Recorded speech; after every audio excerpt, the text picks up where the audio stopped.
Oh, the joys of working from home. I get to lay in bed all day. I only ever wear pajamas. My home is immaculate because I'm at home, so of course I'm cleaning. I get to watch TV all day. My work is done from the couch or from the bed, and it's so comfortable.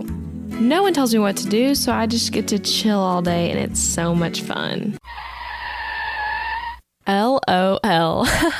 So I recorded that little intro as an example of what people often think working from home is like. And if you do work from home, then you know that your day sounds nothing like that, right? And you're probably not winning in your business if it does. So today we are diving into my top tips for actually getting work done as a work from home entrepreneur. We talk about roadblocks you might be hitting and how to fix them, plus some common myths you might be believing about what working from home should look like. Let's dive in. Hey guys, it's Elizabeth McCravey, and you're listening to the Breakthrough Brand Podcast. Each week, I'll bring you workshop-style trainings that teach you how to stand out online, design success from the inside out, and create a breakthrough business. It's time to turn viewers into raving fans and design the business and life of your dreams. I'm so excited you're here.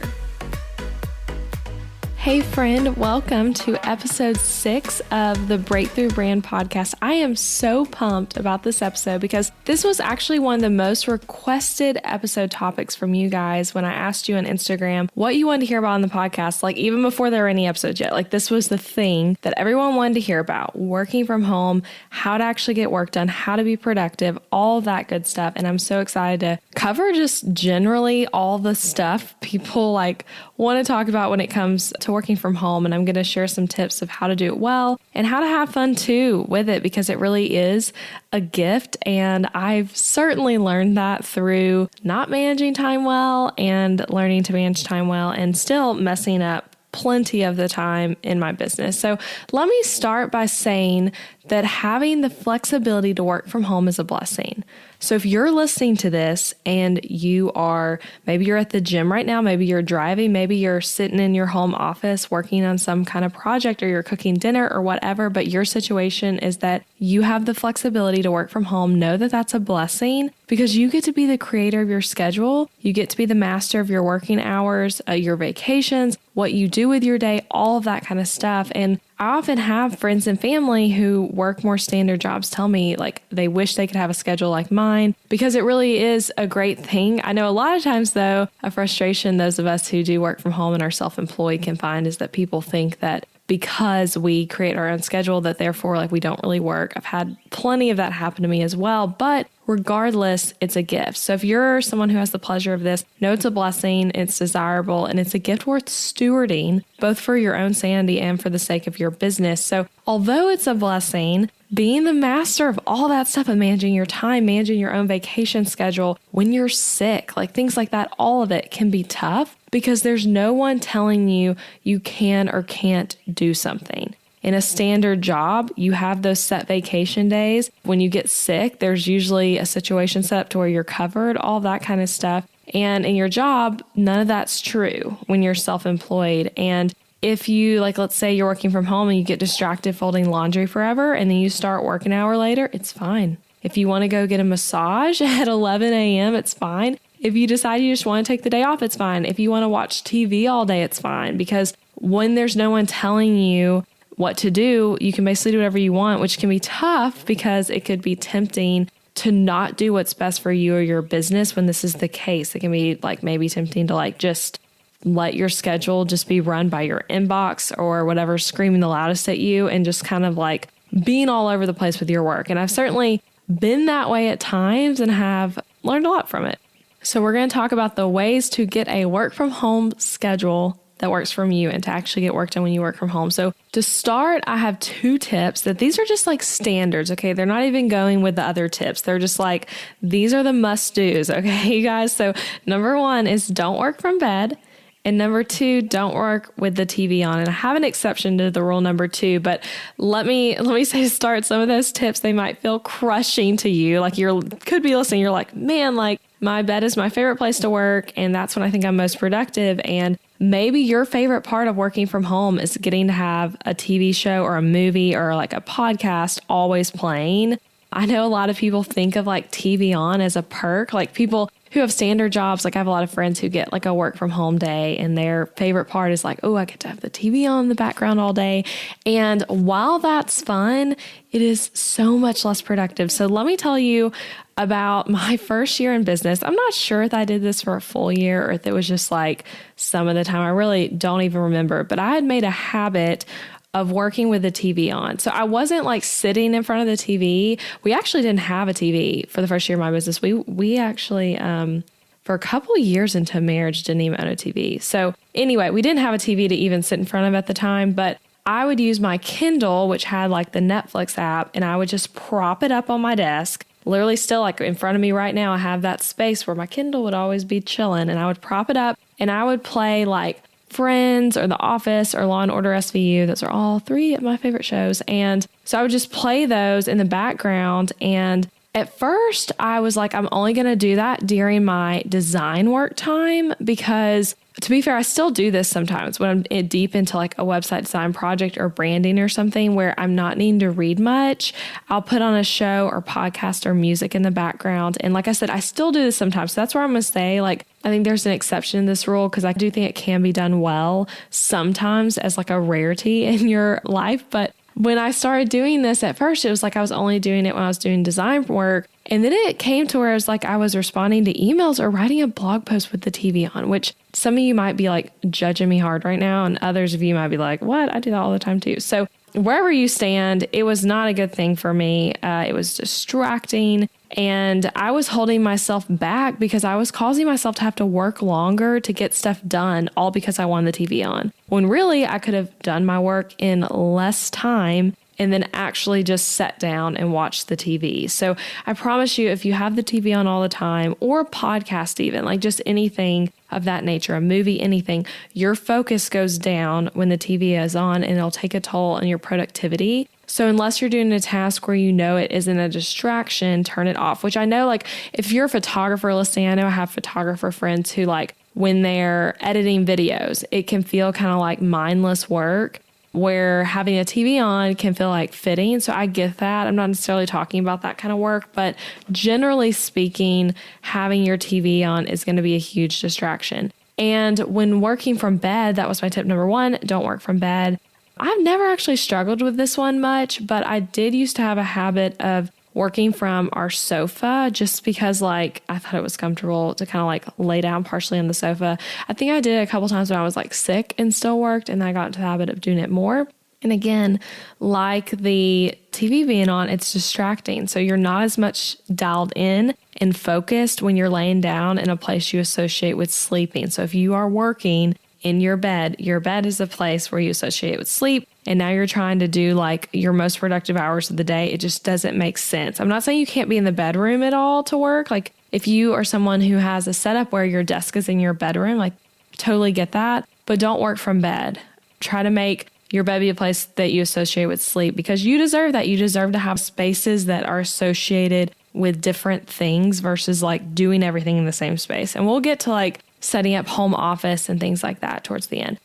Okay, so now to get into like the nitty gritty tips, we covered the top two, okay? So like no working from bed, don't work with the TV on when you have important stuff going on. Okay, so number one big tip to actually get work done when you work from home, give yourself transition from home to work with a routine to start your work day. So giving yourself transition from like home life to work life with a routine that you start your day with. So when your office is in the same place as you spend your mornings, your evenings, where you sleep, where your family is, all of that, it can be tough to transition mentally into work mode because all of the other things in your life are right there and it's very integrated, which again, like I said, this is a blessing. Like I see the integration of my work and my life as a blessing. Like a little side tangent, when I worked my 8 to 5 job, I had a commute and you guys, it was not even a bad commute compared to so many people. It was like 30-ish minutes in the morning, maybe 30 to 45 in the evening when I would come home. And it like was so draining to me. I just was frustrated by it. I hated sitting in the car and just not moving because my job was actually just like 2 exits from where my apartment is. So it really was just like because of the amount of people is why the traffic was bad. And it was so frustrating. Like I remember when I would dream of like starting my own business, I was like, man, it's going to be nice to just transition into the other room to start my workday versus sitting in this traffic for 30 minutes. Like that time back is such a gift. But when we have work and life integrated into one building, we need to be able to see them as separate, give them a way to, like be separated in the way you operate.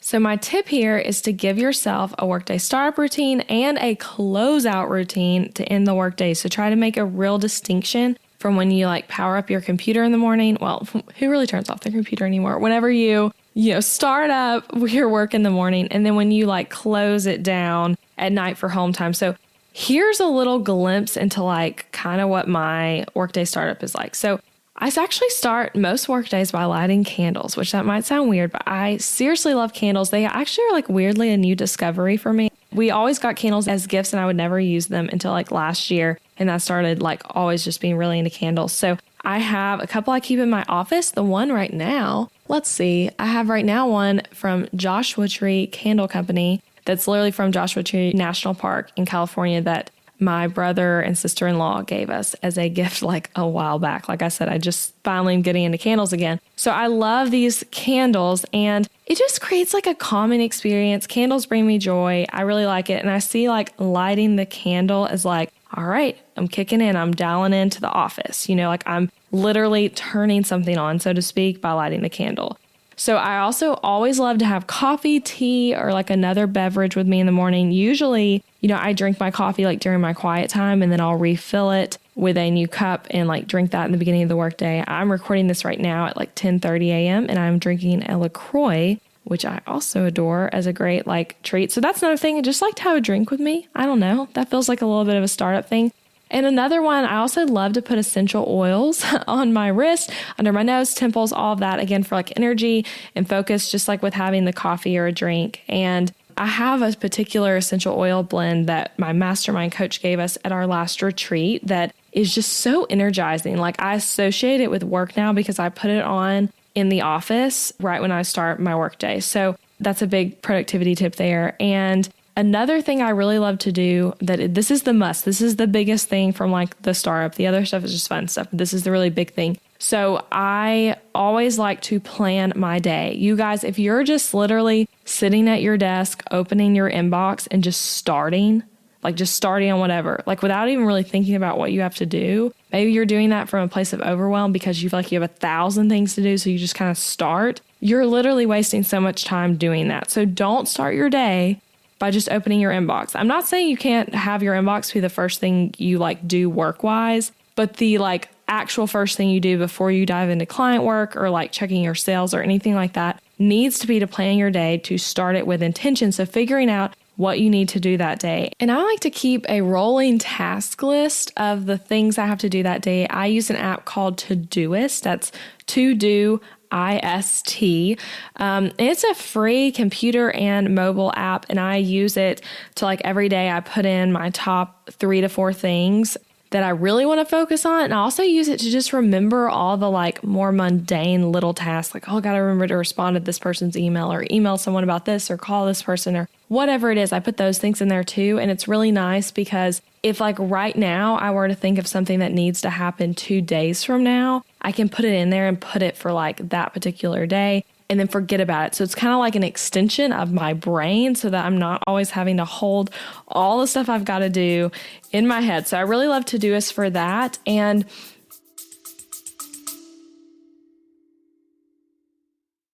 interrupting this episode with a suggestion for the small business owners listening. Ever wonder what you should do for healthcare when you and your spouse are both self-employed so there's no work-provided health insurance to participate in? Well, when my husband Adam joined me in the entrepreneurial job space over 4 years ago, we joined Christian Healthcare Ministries instead of getting traditional health insurance. And it was the best decision for us, especially in these years of growing and raising a family while also running multiple businesses. CHM is a health cost-sharing ministry and is a faith-based alternative to health insurance. We did tons of research before choosing CHM, and if you know me and Adam, you know we are all about doing the math when making big or small financial decisions. And even though it's not insurance, CHM shares 100% of eligible medical bills, which is more than the typical 70 or 80% of medical bills paid for by insurance companies. All sharing is determined by the CHM guidelines, which you can check out before and after joining. And for the mamas and mamas to be listening, you truly cannot find a better healthcare option for maternity care. I had a vaginal delivery and a C-section and birth center care and hospital care between my 2 pregnancies and births, and it was all 100% shared for. And outside of birth, we've had our share of emergency room visits and procedures as a family, and those costs were all shared by members at Christian Healthcare Ministries, leaving us only paying our monthly contribution. CHM is less expensive month to month than insurance, and because there's no network, you can choose your care with whichever providers best fit your family. I seriously just cannot recommend Christian Healthcare Ministries enough. You've got to check them out. Go to elizabethmccravey.com/CHM for more information. Also putting that link in the show notes, elizabethmccravey.com/CHM. Now back to the episode.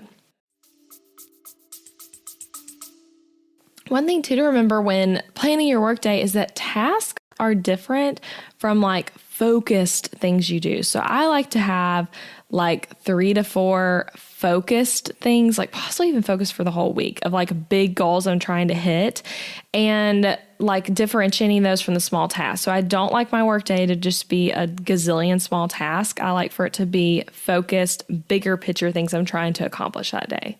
So like an example of a task would be like email Lauren back about scheduling a call. An example of like a bigger picture goal for the day or for the week could be finalize branding concepts 1 and 2 for Lauren and send it to her for approval. So see how like the goal is like moving the whole business forward. It's literally moving that project forward. And so you likely have a lot of to-dos on your schedule that are like tasks, and those are good, but you need to think about them as grouping them together as big goals and focus on the bigger picture and focus on the goals and set realistic goals every day. And one other thing, I was actually planning to talk about this, but one thing I do every week that I just adore is something called champagne moments. I got this from, I believe, Amy Porterfield's podcast, Online Marketing Made Easy. I'm pretty sure that's where I first heard of this idea, but I've kind of made it my own at this point. But basically what I do is at the beginning of the work week, I write down in my business notebook like 3 to 4 things that are like bigger picture goals. Like I'm talking about like not little like, oh, be sure to email someone, but like bigger things I want to accomplish that week. And I try to keep it to just 3 to 4 things. And usually those things are like stuff like, since my work is primarily within client work of like designing stuff, it'll be like, finalize the branding for someone's project, those kind of things that are bigger picture.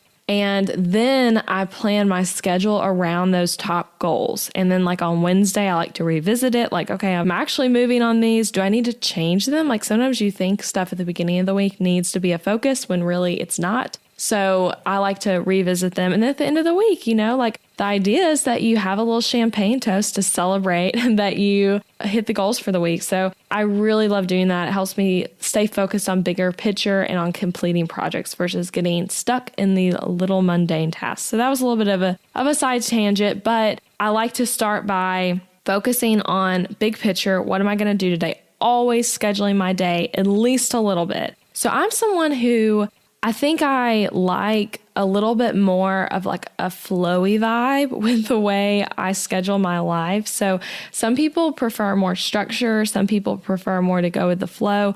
I think like technically I would say I'm more of like go with the flow. Like I like to feel out like, what do I feel like working on today? What feels good to work on, but also still focusing on like, what are the goals I've got to get done? But like on a day-to-day, moment-to-moment basis, I like to kind of feel things out and then schedule things around that. But some people really need a lot of structure, and sometimes I need a lot of structure. Lately, we've had a lot of stuff going on with buying this house, and I have a lot of client work. And so I've felt the need for more structure. And on busy days where I feel like I need more structure, I like to schedule out my entire day in my calendar so I know the flow of what I'm doing and when I'm doing it. And I just use iCalendar. I have a bunch of different, I guess they're called like event categories for different things in my life. Like I have all my client projects go in there. My husband has his own that we share, so I can like turn his on or off to see what he has going on. And then I have some for day-to-day stuff, work specifically. I have a different color,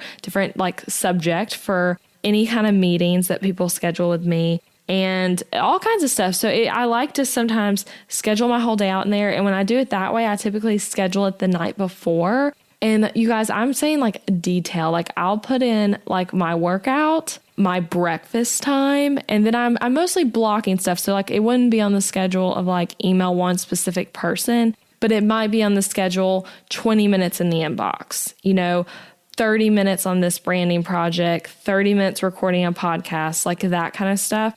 And having the structure in there has helped me a lot lately. But I also, some days I'm like, I don't need the structure. I don't want the structure. I'm basically just going to work on like one thing all day. And I like to do that sometimes. So that's a tip there of like, maybe consider scheduling out your whole day and seeing if you like it, seeing if it helps you with your productivity. And I also like to use as an alternative to putting in my calendar, the high performance planner. I talked about that on another episode already, but I really, really love that planner. And I also have a block scheduling thing from Target that was like $6 that I sometimes use if I'm not going to put it all in my calendar as officially, just to like kind of jot things down. So that's a tip there. It doesn't have to be fancy, but the point is to start your day with an actual plan, and that'll lead to more productivity.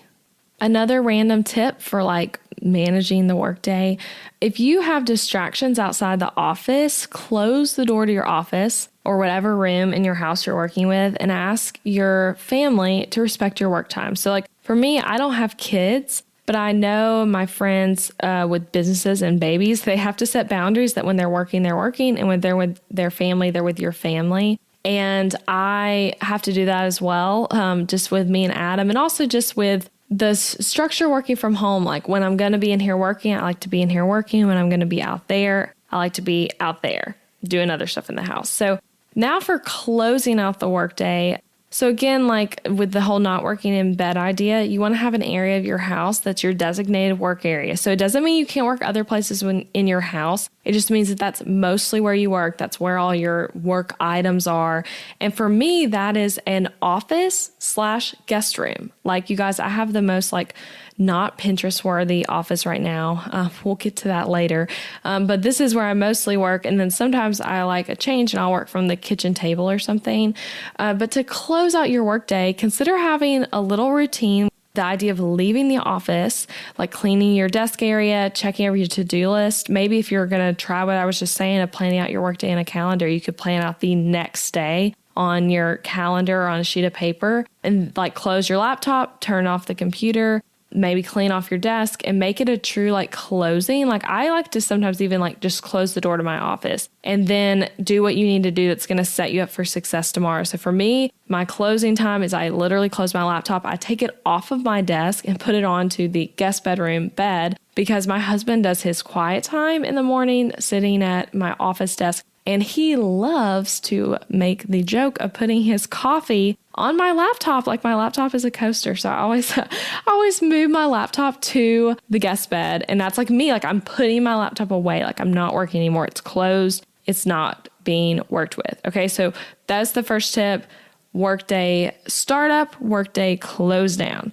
Number 2 is to ditch the 9-to-5 mentality. So I have an entire episode about this concept. It's episode 4 of this podcast, so just a couple episodes back. And I talk in that episode about how we often get stuck in the employee mindset when we run our business, and it really holds us back. So if you want to dive more into that, listen to that episode. It's a good one. And the one thing that I don't talk about in that episode that I want to dive into was, again, when I said this was like a big request from you guys, it also came with a lot of questions. And one of the questions that was really common was some variation of that you work from home and you struggle because you want to fold laundry or you want to do dishes sometimes or clean up your home or do some kind of random stuff around your house and you feel guilty about that. So you're asking, how do I fix that? How do I stop taking a break to wash the dishes? How do I stop being distracted by like wanting to do work around the house or cooking or things like that? And you feel like it's a distraction that you've got to move and that you've got to like not do. So my question back to you, if that's you and you feel like you're like, oh, why am I folding laundry right now? Like I need to be working. If that's you, my question for you is, who says you can't work on home stuff during the workday? Like, who says you can't do that? And the answer is no one. Like, no one says that. That's, again, like going back to like how this is a gift that you get to work from home. You get to create your own schedule. And if you feel like you need a work break and you want to use that work break to fold your laundry or to unload the dishwasher or to, hang a painting in your house, I don't know. Like, if that's what you want to do with your time, then do it. Like, just be productive with your time. And sometimes productivity means taking breaks that involve doing things like that. Like, for me, it's not uncommon for me to take a work break where I fold laundry, I move laundry from like the washer to the dryer, I unload or load the dishes, I'll straighten our living room. I literally, before I recorded this, just was straightening our living room. Like, and that's what works for me. I mean, a lot of you are like me. Like, I literally sit in front of a computer all day. Like, if I'm not sitting in front of my computer, I'm probably not like working really, unless I'm like at an event or something. So like, I'm in front of the computer all day, which means I'm sitting or at a standing desk if you have a standing desk, but still you're still. So you need breaks where you're moving and not looking at a screen, you guys. So like, take the gift of your self-employment and do other things if you want to. Like, if you need to take a break and you want to fold laundry and that feels like a good thing to you, like, go for it. Okay. Like, seriously, take the break. It can be a really good thing. And when you think that you can't take the break, it's because you're in the employee mindset that you need to be sitting at your desk all day working to be productive. On another note, though, if you are someone who finds yourself cleaning all day and you're not doing your job, then like, yes, I think that's a problem. But I think like for those of you asking me this question, I don't think that's what's happening to you. I think you're doing small tasks during the workday, and that's a fine thing. And you'll be more productive if you take those breaks with intention and remembering that you get to decide your own schedule. So if your schedule involves a laundry break, then go for it. But like I said, if you feel like you're always cleaning because you can't keep up with your house's messiness and you're neglecting your business because you're stuck doing stuff in your house, then that could be a problem. In that case, my question to you would be like, could you hire a house cleaner to come once a week or every other week or something like that to help you with maintaining your home? And would you be able to make that cost back working in your business versus you cleaning? So I personally am all about the idea of hiring help for cleaning. I'm someone who actually enjoys cleaning, like deep cleaning and mopping and vacuuming and things like that, but it's not always the best use of your time as a business owner. So we've actually hired a house cleaner a couple of times, even as people who are renting. And for me, those times we've gotten them to do like a crazy deep clean, which has always been so wonderful. And when we've done that, my husband and I have just waited of like, would paying a cleaner to do it be better? Like, will we make that money back in my business if I was the one to do it or him? And they also would do a much better job, and you're providing someone else with work, which I always love doing. So that's my thought on cleaning and that kind of thing is like, if it's taking up too much time and it's something you could hire someone for, then consider that. But if you're just like, hey, I just kind of feel like folding laundry right now, then like, hey, let yourself do that. That's okay. Okay, so point number 3 is to learn your flow. So remembering you're the one that gets to plan your day. I will say that 1,000 times. I want you to remember you're the one that gets to plan your day. So you need to know what suits you best, not what you think should suit you best because it's what other people are doing, but what actually suits you best because everyone is different, okay? Like, just because you see one person having a schedule a certain way doesn't mean that's what needs to be your schedule. So figure things out like, when do you need breaks? When are you most productive? When do you do your best work? Like, you figure those things out by paying attention and testing and just seeing what works for you, feeling like, when do you feel energized? When makes sense for you to be working versus not working and things like that. So for me, I actually tend to do my best work in the mornings. And at the same time, I also like to, in the mornings, like do other things. Like, I really love sitting and reading in the morning. I love having long devotional times and I love working out in the morning, cooking a good breakfast, things like that. So a lot of times because I know like I'm a morning person, I like doing that kind of stuff in the morning. And I also like getting good work done in the morning. That means that I either need to wake up earlier to get it all done and start at like the traditional working time, or I need to be okay with starting work later and push my day back. Like those are all things you can consider. And also for me, around typically like 2 to 3 o'clock is when I most need a break. And I take that break, you guys, like literally today I have a break in my schedule because it's spring break week here for like Nashville schools. And I have some school teacher friends and some friends who have flexible jobs like me. And we're all going to go on a little hike walk at one of our favorite parks. And that'll be like an hour and a half in the afternoon of me taking a break, getting out in nature, getting some exercise, and getting to hang with friends, which is like the best of it all. So for me, I like a break then, but you have to figure out what works for you, like test it out, see how your body feels, all of that. And then another thing about me, like some people are night owls, right? And some people are morning people.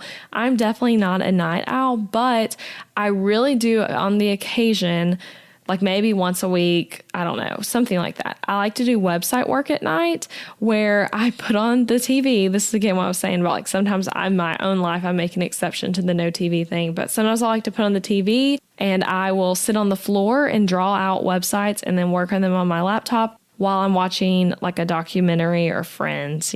Always reruns of Friends are great. So I'll watch something like that in the background. And I love doing stuff like that at night sometimes. Like it just like I get like creative energy and could go forever, which I don't. I still go to bed like 10:30, but I do like to work at night sometimes.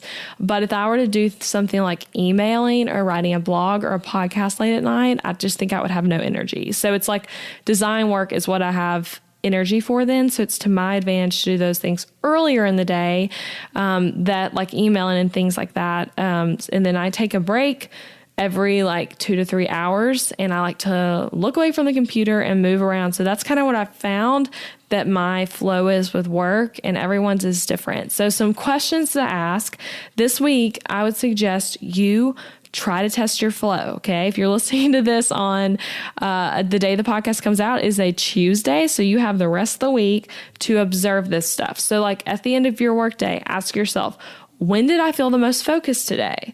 When did I feel like I desperately needed a break? Today, was I more of a morning person or a night owl? Where in my home did I feel the most focus? What task fired me up? What drained me? Those kind of things, like maybe even take notes and answer those questions and kind of try to figure out what your workflow should be and try out different things. And again, like ditching the employee mindset, like you do not have to start work at 8 and finish at 5 or whatever random time you think you need to. You can switch it up. For me, I'll talk about this on next week's episode, but on Mondays, I like to start work at 10 a.m. Like I don't start at 8 a.m. I like to start at 10 a.m. on Mondays because that's what works for me.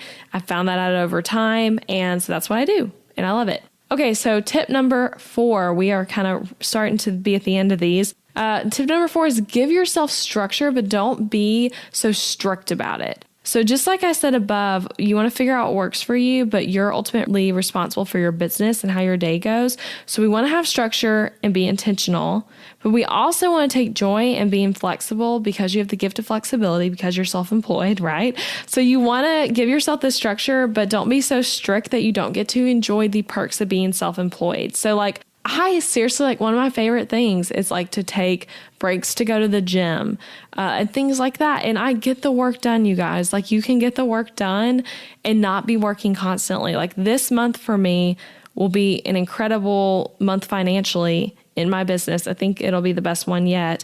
And I'm doing things like taking a 2-hour break this afternoon to go on a walk with my friends and starting work at 10 a.m. on Mondays. Like I'm still working really diligently, but I'm not working all the time. And I'm giving myself structure. Like I said, I'm literally at a point right now where I schedule out my day in iCalendar because there's so many like random things going on. So I do that, but then I'm also giving myself flexibility to know what my body needs, to know what my soul needs, and following with that. So that would be a huge tip there is like give yourself structure, but don't be so strict. And another thing that kind of goes with that, but I put it in this category, is to batch schedule leaving your house. So some of you who follow me on social media have probably heard me talk about this because I just believe in it so much. Like today, actually, have I left the house? Yeah. So I left the house. I went to the gym this morning and lifted weights and for like 30 minutes. And our gym is at our apartment complex. So I actually have only basically stayed within our apartment complex today. Like I haven't actually like gone out and done anything. And I like to batch schedule the stuff I do when I leave the house. So like, let's say I'm looking at the week ahead and I'm like, I need to go to the post office. I need to go to the bank. I need to go to, TJ Maxx, whatever, to buy something random, like things like that. I like to pick one day and do all 3 of them in a row versus like going out every single day to do like one small task. You will save so much time if you do that. And I especially love to put it on to like another thing I'm doing. Like last week I had a meeting with a client, and after the meeting I went to the bank, like versus just going to the bank separately. And that might sound like a stupid small thing, but it really will give you so much time if you're someone who is like always running errands and you're like, man, like where did my day go? Because you were running errands. So like try to batch the errands together. Okay. So that's tip number 4. Give yourself structure, but don't be so strict. Okay. Number 5, and this is really the last one. I've kind of already touched on this a little bit, but we're going to dive into the home office stuff in this one. So have a home office or an office space that you associate with your working hours. So that is tip number 5. And again, it's a simple tip. A lot of you guys already do this. And I know it's not possible though for everyone to have a home office. Depending on where you're living, you might not have the space for it. But I do know it's possible for everyone to have a space in their home that's where their quote unquote workspace is. So like, even if that's your kitchen table for now, a table in the corner of your bedroom, or if you're like me and it's a guest room / office, you need to have somewhere where that is where you consistently do work. It helps you get in that mindset when you start your day to actually get work done. And I think too, like the stuff of like feeling distracted by a messy home or feeling like you just need to work on your house, I think that happens more when you don't have a designated workspace. So if like you're sitting at your kitchen table looking at like a sink full of dirty dishes, then that feels way more distracting than like shutting that off by being in a separate space. So that's just something to think about, like getting a home office or a co-working space even. Like that could be a good thing for some people, but have that as a priority for you. So how to set up a home office well. This was another question you guys asked me, and I might not be the best person to ask right now if you want advice on a super cute Pinterest-worthy home office, because that is just not me right now. And the entire time I've had my business, we've lived in a 2-bedroom apartment where our guest room is like my office. So to kind of give you an overview of what this room looks like, it's a great, like feel so blessed by this room, not complaining about it, but it's not like a Pinterest-worthy office. So we have my desk, which I got for $20 at a thrift store and painted it white myself. So it's a pretty cute desk, but it needs an upgrade. I'm probably going to buy a new desk when we move. But I have my desk. I have a beautiful like vision board artsy wall that I face while I work every day that I just love. And then we have a twin bed where people stay when they come and visit with us. My dad stayed here last weekend. And then we have a bunch of storage, like closets. And then we have a bookshelf. And then we have basically like a giant door window. It's huge and I love it. So I get a ton of natural light in the office, which is really fueling for me. But that's kind of what the office is like. And since we're in the process of moving right now, my office is literally the opposite of cute. So there are boxes everywhere. The sheets are actually like the guest bed's not even made up because my dad stayed this weekend and I washed the sheets and then I didn't put them back on because since we're moving soon, I'm like, there's no point in making up the bed again because he's probably the last person that's going to stay as a guest. So that's what my home office is like right now. But despite all that, my specific desk area, my $20 thrift store desk is a very productive area for me. So I'm excited though about when we do buy a home to decorate the home office cute because I will have a separate home office and we're going to have a separate guest room. So it really will be like my room to decorate and make my own. And I'm excited about that. And I'll be sure to share that with you guys. But yeah, my home office is nothing fancy. So like my tip for you is quit thinking your home office has to be fancy. Fill it with things that inspire you and motivate you. Don't think about what it looks like in photographs. And here's some ways to make your home office rock, regardless of what your space is like. So number 1, keep a clean desk. For me, I'm not always the best at this.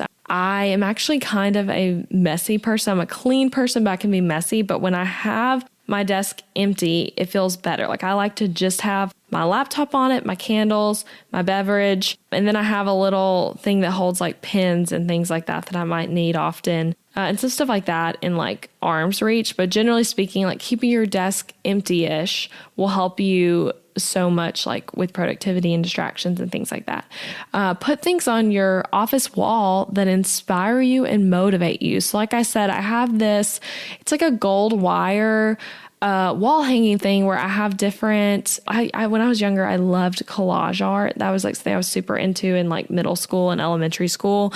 And I literally, fun fact, when I believe it was in middle school, I'm shocked my mom let me do this, but my bedroom, an entire 2 walls was covered in cutouts from magazines, like from head to toe. Like, and I was like making art with it, but it was like literally just cutouts of magazines, like all taped all over my wall. And I thought it was so cool. And it was pretty cool looking, but it was definitely kind of strange. But this is similar to that, but way classier. And it's just different things that inspire me. I have notes from Adam on here, some like photos, some different quotes in scripture and things like that I like. And so that's what I stare at when I work. And that's really the only thing on the walls in here, but that's all I need. It's one thing that really motivates me. And another thing I love to put on the walls that I don't have in my current office, but I plan to hang again once we move because I've taken it down now, but is my vision board for the year. I got that printed and hang it on the wall. So love that. Okay, other things to make it rock.